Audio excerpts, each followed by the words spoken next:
Mark. I'm calling this podcast Silence because Mark says absolutely nothing about the birth of Jesus, choosing instead to begin with the story of Jesus being baptized by John the Baptist and beginning his public ministry, having come from Nazareth. Very important that we know that he came from Nazareth because that is a consistent element in all the four Gospels. It's a very blunt beginning, very blunt start to the Gospels, and it begins, the beginning of the Gospel of Jesus Christ, the Son of God. There's no birth, no angels, nothing about the birth of Jesus at all. There's a slight hint that Mark understands that he was born of woman because we are introduced to Mary, the mother of Jesus, but she is mentioned by name here for the first time, but it's in passing. There's a reference to the fact that he belonged to a family, but there's no baby pictures of the first century equivalent. The absence is remarkable in that it would appear that the early Christian community already had established stories told about the extraordinary birth of Jesus, who is the Christ. However, with Mark opening with this strong statement, he is clearly in no doubt about what he believes about Jesus Christ. This is the Son of God.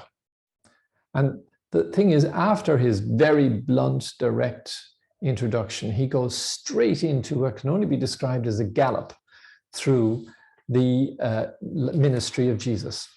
His baptism by John the Baptist, his temptation in the desert, his appointing of his disciples, his healing the sick, curing the lame, confronting the scribes and Pharisees, showing his own extraordinary authority, and then in a climactic and pivotal moment in chapter 7, he asks what appears to be an innocuous question: who do people say that I am?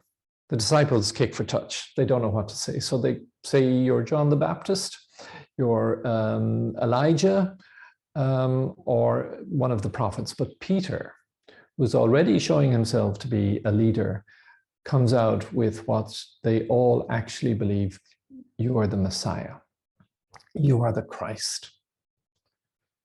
Jesus acknowledges the truth of what Peter is saying, but there's a twist. He says, yes, but I am going to suffer and to die. And this is not what they're expecting, so they can't cope. But he insists that this is the future that is set down for him. As if by confirmation, in a few verses later, Peter, James, and John witness Jesus in his glorified form, and the voice of God comes again as he came at the baptism and says, this is my beloved Son, with the added remark, listen to him.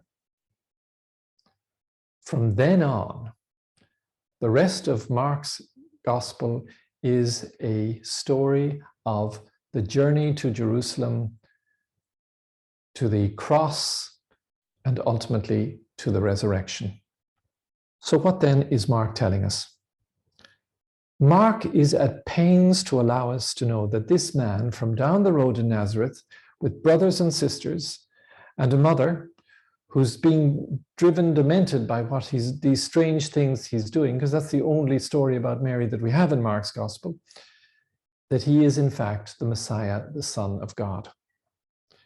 His choice of literary device, though, is not to produce his birth record, the stories of a manger or wise men.